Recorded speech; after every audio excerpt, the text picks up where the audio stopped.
Honorable Chief Minister, Honorable Deputy Chief Minister, and the Council of Ministers, officials present on and off the dais, our friends from media, a very warm welcome to all of you in this post-budget press conference.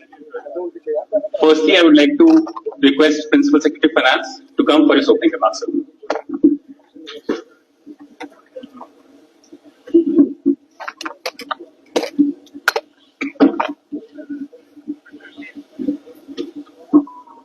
Good afternoon to everyone.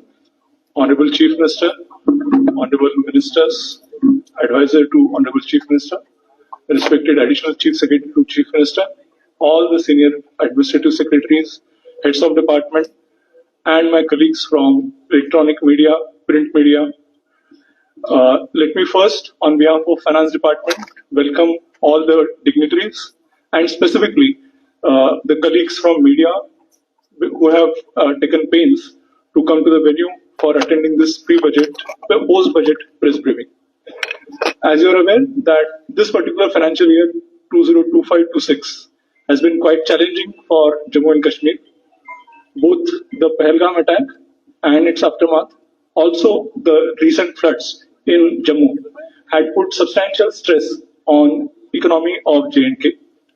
And in that background, this budget presented by Honorable Chief Minister is specifically people-centric, and it in a way responds to the fiscal stress that has occurred because of these two challenges before us. As you are able to see, the overall budget outlay is 1,13,767 crores, and out of that, the capital outlay is 33,000 crores, 127. It marks a substantial jump in terms of 3,000 crores over past year. The jump is mainly on account of, as Honorable Chief Minister referred in his speech, on account of the inclusion of J&K in SASCI.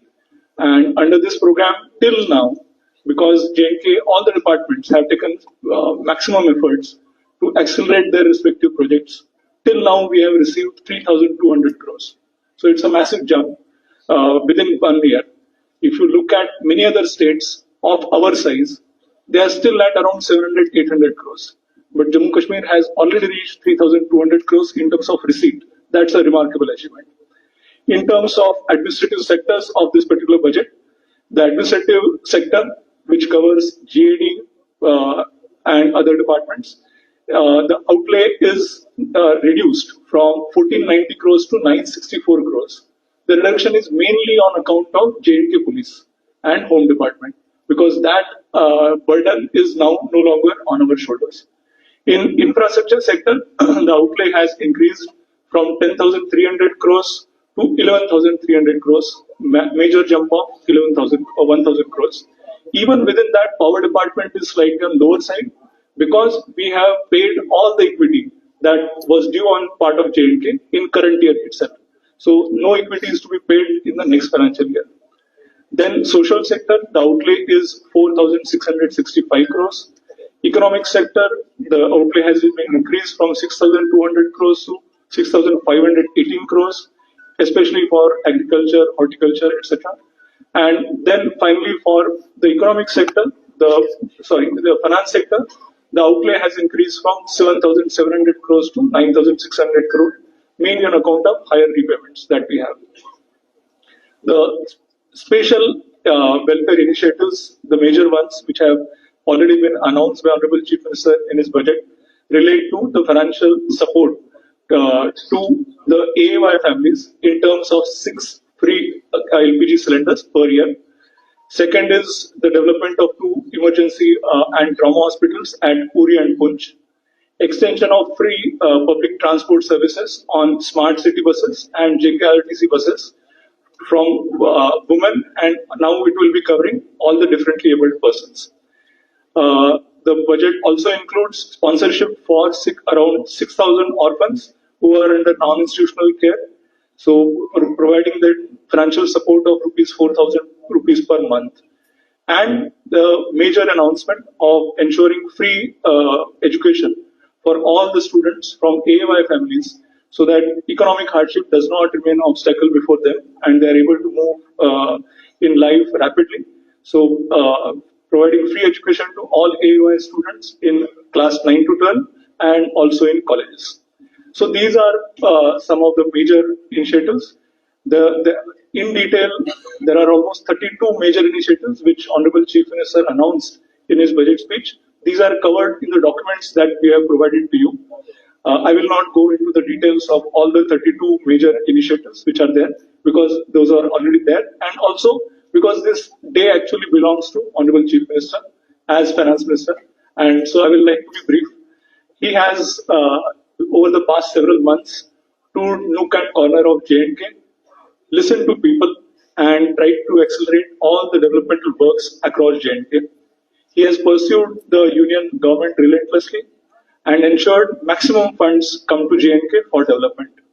Specifically for this budget, he has ensured that wide-ranging consultations are undertaken with all the stakeholders and ensuring that the budget responds to the concerns expressed in those consultations. And he had also ensured that there is a fine balance between the fiscal prudence and the welfare measures which should be ensured to respond to these challenges. With that background, I will now request Honorable Chief Minister to speak about budget priorities and give his initial kind remarks. And at the end, again, I welcome all the dignitaries and all my friends from media. Thank you.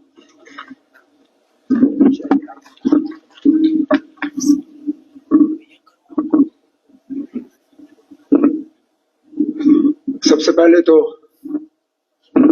मैं आप तमाम media के दोस्तों का शुक्रगुजार हूं कि आप इस प्रेस कॉन्फ्रेंस में शिरकत करने आए। मैं ज्यादा लंबी बात नहीं करूंगा क्योंकि जितना बोलना था बजट के मुताल्लिक वो हाउस के अंदर मैं बोल चुका हूं। मैं बजट के मुताल्लिक बोलने से पहले बिलखसूस अपने फाइनेंस डिपार्टमेंट और फाइनेंस डिपार्टमेंट के साथ जुड़े हुए तमाम अफसरों को इस बजट की कामयाबी पे मुबारकबाद और शुक्रिया पेश करना चाहूंगा। इन्होंने वाकई इसकी तैयारी में बहुत मेहनत की है और उसके साथ साथ महकमों को जिस तरह काउंसिल ऑफ मिनिस्टर्स में मेरे साथियों ने संभाला, इन सबों की कोशिशों का नतीजा है कि हम इस मौके पे पहुंचे हैं। जैसे संतोष वैद्य साहब ने कहा, तमाम मुश्किलात के बावजूद और जम्मू कश्मीर के कमजोर माली हालत के बावजूद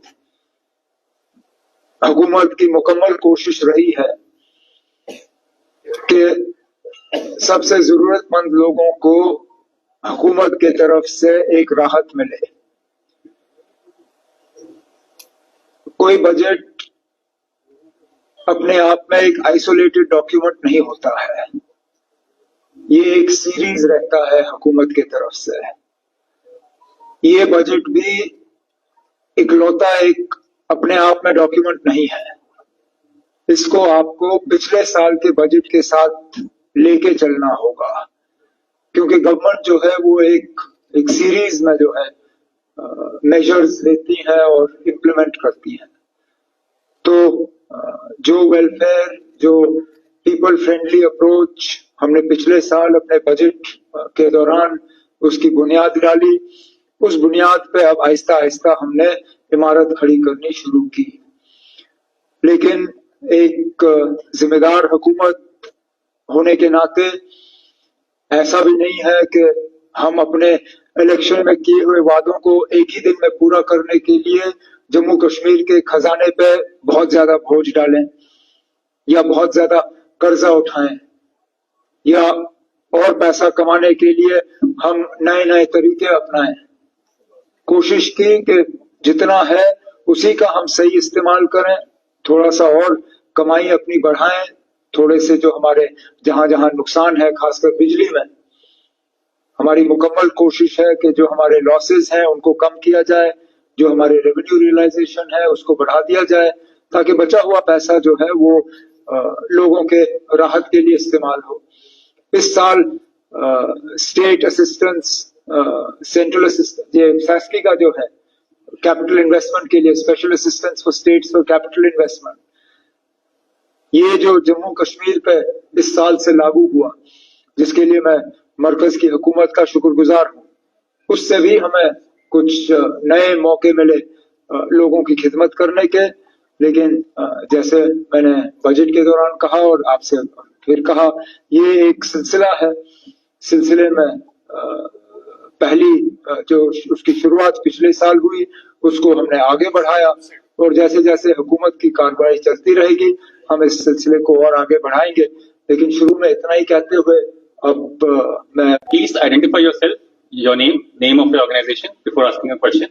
Please keep your question to brief so that we can accommodate a large number. Yes, so we can start. Yeah. Kumar साहब, मेरा नाम अजय है, मैं एबीपी न्यूज से हूँ। आपने असेंबली में भी अपनी स्पीचेस में रिपीटेडली ये कहा है कि जो पिछला साल रहा है आपके लिए चैलेंजिंग रहा है। मैं सर आपसे सिर्फ एक जवाब चाहता हूँ कि चीफ वो चली गई और उस हमले ने दो मुल्कों के दरमियान एक जंग की सूरत पैदा हुई। उस तमाम अनसर्टेनिटी के माहौल में कोई ऐसा सेक्टर नहीं है हमारी इकोनॉमी का जहां पे हमें धक्का ना पहुंचा हो। आप हॉस्पिटैलिटी देखिए, आप इंडस्ट्री देखिए, आप सर्विस सेक्टर देखिए, जिस भी सेक्टर को आप देखें तो जो हम उम्मीद लगाए बैठे थे पिछले पूरे जम्मू कश्मीर में, लेकिन बिलखसूस जो जम्मू के कुछ इलाकों में बारिशों की वजह से जो नुकसान हुआ वो भी हमारे लिए एक मुश्किल दौर रहा। उसमें जो मरकज ने हाल ही में 1430 करोड़ का एक पैकेज सास्की के तहत परमानेंट रिकंस्ट्रक्शन के लिए अब जम्मू कश्मीर के लिए ऐलान किया है, अब उन पैसों का सही इस्तेमाल करके हम यहाँ पे रिकंस्ट्रक्शन का सिलसिला जो है उसको ठीक ठाक आगे बढ़ाएंगे। लेकिन ये दो बड़े चैलेंजेस थे हमारे लिए। उम्मीद करते हैं, क्योंकि पिछले साल जब हम इसी तरह इसी हॉल में पोस्ट बजट आपसे प्रेस कॉन्फ्रेंस कर रहे थे तो माहौल अलग ही था। उस वक्त ना पहलगाम का किसी ने सोचा था तो ना फ्लड्स का। अब इस साल हमारी उम्मीद है कि ये साल अगर हमें ठीक ठाक मिल जाए तो जम्मू कश्मीर की इकोनॉमी को हम एक स्टेबल और एक स्ट्रॉन्ग फुटिंग पे जो है उसको ले जाने में हम कामयाब हो जाएंगे। सर, मैं रजत बोल रहा हूँ जी न्यूज से। दो सवाल हैं सर। पहला ये कि कई सारे जो हाइड्रो प्रोजेक्ट्स हैं वो चल रहे हैं जम्मू कश्मीर में।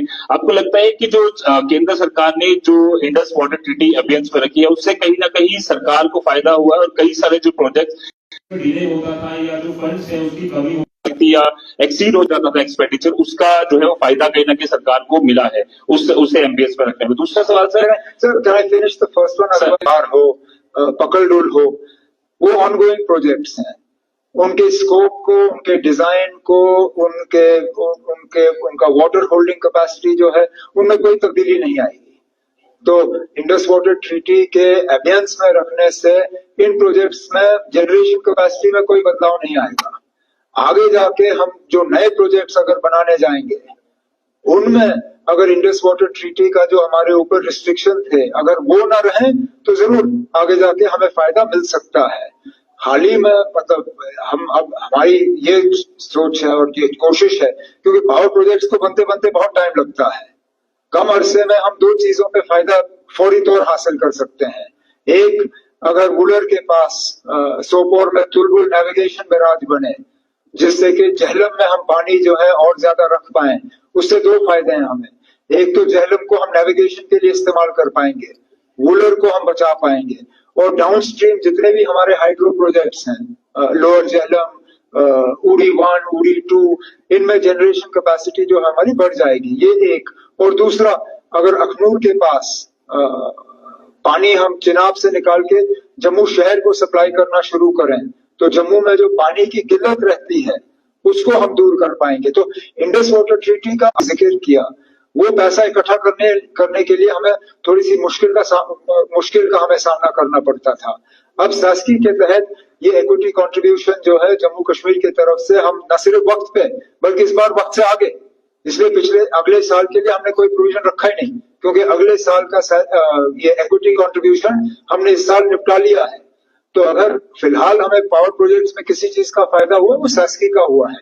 आगे जाके इंडस वाटर ट्रीटी का हो, ये हमारी उम्मीद है। सर, छोटा सा दूसरा सवाल था कि कल आपने भले ही मजाकिया अंदाज में पर कांग्रेस को ये कहा कि कई बार जो है वो जरूर वो आनाकानी करते हैं केंद्र सरकार के, जब आप थैंक यू करते हैं। आपको लगता है कि ये कहीं ना कहीं अड़चन बनती है आपकी सरकार के लिए कि आप असिस्टेंस मांगे या आगे कोई बन सकती है? मुझे बचपन में कुछ सिखाया ना गया हो, लेकिन तमीज जरूर सिखाई गई है, और मैं बदतमीजी नहीं करूंगा। अगर जम्मू कश्मीर के लिए किसी ने अच्छा किया, मैं शुक्रिया करूंगा। मैं बार बार कई चीजों के लिए डॉक्टर मनमोहन सिंह साहब का शुक्रिया करता हूँ। जब मैं 2 सेंट्रल यूनिवर्सिटीज के हवाले से बात करता हूँ, उनका शुक्रिया करता हूँ। जब मैं 4 लेनिंग और नेशनल हाईवे के हवाले से बात करता हूँ, उनका शुक्रिया करता हूँ। कई चीजों के लिए मैं डॉक्टर मनमोहन सिंह साहब का शुक्रिया करता हूँ। तो ये गलत होगा। मैं ये शुक्रिया किसी को खुश करने के लिए नहीं करता हूँ। मैं समझता हूँ ये अच्छी तमीज है। किसी ने जम्मू कश्मीर के लिए अच्छा किया हो, मैं उनका शुक्रिया करूं। लेकिन ये जो मैंने कहा, ये मजाक, क्योंकि करा साहब ने भी थोड़ी सी हमें तुरस्त देने की कोशिश की, तो मैंने भी थोड़ा बहुत उसका जवाब दिया। हाउस में ये चलता रहता है, लेकिन इसमें आप इसको और संजीदगी से मत लीजिएगा। Republic sir, Gursimran from Republic. Sir, 2 छोटे से सवाल रहेंगे। सर, पहला सवाल ये है कि जम्मू कश्मीर में आज आपने बजट पेश किया, जो टैक्सेबल और non taxable income Jammu Kashmir की रहती है बजटरी नीड्स के अकॉर्डिंग रफली 25/4 जो है वो हम अपनी यहाँ से दे देते हैं, लेकिन मोस्टली डिपेंडेंस हमारी सेंटर पे ही रहती है, जो सेंटर से फंड आए। तो कुछ स्ट्रक्चरल रिफॉर्म्स की तरफ हम देख रहे हैं सर, जो प्लान किए हैं गवर्नमेंट ने, सो दैट कि जो यहाँ से पैसा जनरेट हो वो स्टेट के लिए यूज हो पाए। और सेकंड क्वेश्चन अभी पूछ लो सर बात। वो तो बजट के दौरान भी और अभी फाइनेंस सेक्रेटरी ने भी आपसे कहा कि हमारी कोशिश है कि हमारे रेवेन्यूज जो है वो बढ़ जाएं, हमारे लॉसेस। अब आप देखिए, आहिस्ता आहिस्ता जो है वो कम किया जा रहा है। 9% हमने अपने AT&C लॉसेस कम किए हैं, 16% हमने अपनी रेवेन्यू रियलाइजेशन जो है वो बढ़ा दी है। ये सिलसिला हम जारी रखेंगे ताकि बिजली में जो हमारा नुकसान है उसको हम बिल्कुल क्लियर करें। इसके साथ साथ अपने रेवेन्यूज को बढ़ाने के लिए इस साल, इस फाइनेंशियल ईयर में 25-26 हमने 7 अपने लाइमस्टोन के जो माइनिंग के लिए दिए हैं ब्लॉक्स ई ऑक्शन के लिए, उसमें अच्छा खासा हमें रेवेन्यू मिल जाएगा। इंडस्ट्री और फले फूले, उससे हमें कमाई मिलेगी। हमारे जो छोटे इंडस्ट्रियल हाउसेज हैं, MSME, उनकी सबसे बड़ी शिकायत ये रहती थी कि परमिशंस यूनिट्स अपने चालू करने के लिए उसमें बहुत वो दर के ठोकरें खाते थे। तो इस बार हमने सेल्फ सर्टिफिकेशन के बुनियाद पर उनसे कहा है कि 3 साल तक आपसे कोई ये नहीं मांगा जाएगा, आप सेल्फ सर्टिफिकेशन करिए और अपने यूनिट्स चालू करिए। हमें उम्मीद है कि उनके यूनिट्स चले तो उससे भी जम्मू कश्मीर की इकोनॉमी को फायदा मिलेगा। लेकिन ये एक सही बात है कि जम्मू कश्मीर की डिपेंडेंस जो है सेंटर पे है। आगे जाके हम उसको कितना कम कर पाए, ये हमारे लिए एक चैलेंज है, लेकिन हमारी कोशिश जरूर रहेगी। वैसे दूसरा सवाल, आज 6 तारीख को आपने बजट पेश किया, लेकिन एक दिन पहले पाकिस्तान के प्राइम मिनिस्टर ने कहा, रिपीट किया कि जो कश्मीर, आपके चैनल को बजट से कोई लेना देना नहीं। जो बजट पे आपने मुझसे सवाल पूछा, आपका चैनल दिखाएगा ही नहीं। आप किसी तरह मुझे हिंदुस्तान और पाकिस्तान के मामले में जो है घुसा देना चाहते हो ताकि आपको कुछ मिले। ये बजट के मुतालिक प्रेस कॉन्फ्रेंस है, कभी बाहर जाके बात करेंगे तो हिंदुस्तान पाकिस्तान के मसले में आप मुझे उलझा लो, मैं भी उलझ जाऊंगा, लेकिन इस प्रेस कॉन्फ्रेंस में नहीं। I request everyone to please limit your questions to budget. This side. This side. This side. Hello, I am Anil Bhatt from PTI. Jammu Kashmir has been actually the hydropower, but our economy gets almost nothing in terms of actual earnings from hydropower. Maybe going ahead, when all our projects come on stream, when all the power is ours, it's possible that hydropower will change the focus of the J&K's economy. But as you know, hydropower is incredibly capital intensive and all that investment is upfront. Therefore, trying to get hydropower generation, particular focus on agriculture, on horticulture, on improving productivity, on dairy. Whether you noticed or not, there is a huge move towards growing our capacity in the dairy sector. both in terms of generating or producing more milk, but in terms of processing milk. I mean, when you sit and see the comparison between Jammu and handicrafts, things like that. Yeah, thank you. Good afternoon sir, myself Samiksha Verma from universal news timeline. Sir, आज आपने budget में daily wages को लेकर बात की। पिछले साल भी बजट में डेली वेजेस की बात की गई थी, कमेटी बनाई गई थी उसको लेकर, लेकिन आपने बोला है कि फेज मैनर के तहत जो है डेली वेजेस को जो है रेगुलराइजेशन पॉलिसी जो है वो बनाई जाएगी। क्या उम्मीद लगाएं डेली वेजेस की, कब तक जो है ये रेगुलराइजेशन पॉलिसी जो है वो बनेगी? क्या अब डेली वेजेस की जो उम्मीद है वो पक्की हो गई है? देंगे, क्योंकि वही इनके साथ इंसाफ है और हम चाहते हैं कि एक ऐसे तरीके से हो कि कल को ये अदालत में ना फंसे। कल को ये अगर हम करना शुरू करें और कोई इस चीज को अदालत में ले जाए और सिलसिला रोक दें तो ये उन लोगों के साथ भी मुश्किल होगा और हमारे लिए भी। तो एक ट्रांसपेरेंट तरीके से, एक वेल कंसिडर्ड तरीके से, जैसे मैंने कहा, एक फेज मैनर से इनका रेगुलराइजेशन का सिलसिला जो हमारी हुकूमत में हो जाएगा। उमर साहब, अजय जंडियाल, न्यूज एक्स और इंडिया न्यूज से। आपने कहा कि एग्रीकल्चर और टूरिज्म ऐसे कई सेक्टर हैं जिससे जम्मू कश्मीर की तस्वीर और तकदीर बदल सकती है। बेसिकली जो दूर दराज के इलाके हैं, चाहे वो एग्रीकल्चर के रिलेटेड आप बात करें या फिर टूरिज्म को लेकर, कई ऐसे इलाके हैं जहां तक शायद डिपार्टमेंट्स नहीं पहुंच पाते। अगर पहुंच पाते हैं तो जो लोग करना चाहते हैं वो कर नहीं पाते। ऐसी क्या पॉलिसी बनाए इस साल से या आगे बनाई जाएगी आपकी तरफ से, जिससे बेसिक जो लोग हैं, ऐसे इलाके जो अनटच्ड हैं, उन इलाकों तक आपके लोग पहुंच सके और लोग जो है इस इकोनॉमी को बदलने में आपके साथ जुड़ सके? दूसरा सवाल एक और पूछूंगा, पहले आप चलिए। अब एक्सटेंशन एक्टिविटीज हमारे एग्रीकल्चर यूनिवर्सिटीज के तरफ से हर एरिया में किए जा रहे हैं। कृषि विकास केंद्र जो है पूरे जम्मू कश्मीर में फैले हुए हैं।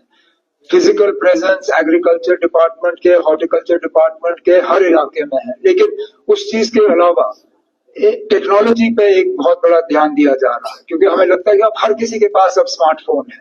बहुत कम लोग ऐसे हैं, इसलिए बजट में आपने देखा होगा एक खास तवज्जो एग्रीकल्चर के इन सर्विसेज को किसान तक पहुंचाने का, टेक्नोलॉजी का इस्तेमाल जो है वो किस तरह किया जाएगा इस साल, उसके लिए हमने जो है एक प्रोविजन बजट में रखा हुआ है। Thank you. दूसरा, आपने कल एक जिक्र किया था अपनी स्पीच, जम्मू कश्मीर से टेररिज्म की ओर जो युवा पहले शामिल होते थे उनमें कमी आई थी। हालांकि कल आपने कहा कि जो दिल्ली में हुआ उसको लेकर लगता है कि कुछ पॉलिटिकल पार्टीज का कोई रोल इसमें होना चाहिए, और उसके लिए आप अपनी तरफ से, क्योंकि आप सरकार में क्या करें, हम पॉलिटिसाइज नहीं करें तो बेहतर होगा।